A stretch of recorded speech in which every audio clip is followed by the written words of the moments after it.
Now, we presented the name well on the resume. Now, let us look at the email address, right? So, your email address is the most common way that you will be contacted by your future employer, right? Some companies may use the phone too.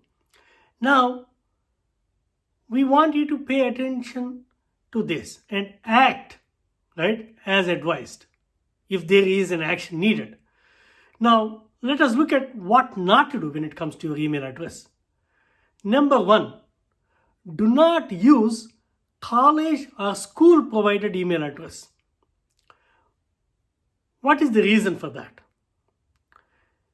Because once you graduate, you may not have access to that email address.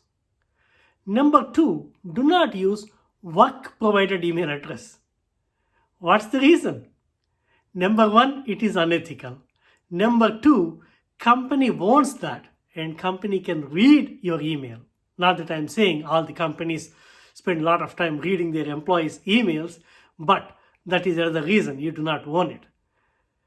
Number three, do not use an unprofessional email address. This particular mistake could cost you an opportunity, and recruiters may find your resume as a bad resume, right?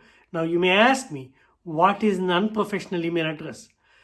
Please take a look at these examples and see if there are any similarities of your email address, right, with any of these, right? These all are unprofessional email address. Not just these, but many more are there. These are some of the things that we find as we sift through thousands of resumes on Kudoswap. Okay, now we know what not to do. Now, let us look at what to do. We strongly recommend, right? Number one, we strongly recommend you to create a separate email address for your job hunting purposes. What's the reason? The reason is simple, right? If you have your personal email address, there could be tens of emails coming, right, every day, especially from the promotions that you want to receive for that free pizza or a nice shirt, right? Whatever that is, your job correspondence could get lost in the plethora of those emails. Now, we know that, creating separate email address, right? Nowadays, it is easy. I know you may be using Gmail already. Gmail is free and the most reliable email service provider. So number second recommendation is using Gmail, create a separate email address, right?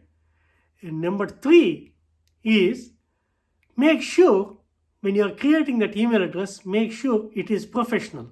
You can keep that funny email for your personal correspondence, no problem. But for your professional purposes, make sure that your address resembles one of these, right? We know what is given name. We know what is family name.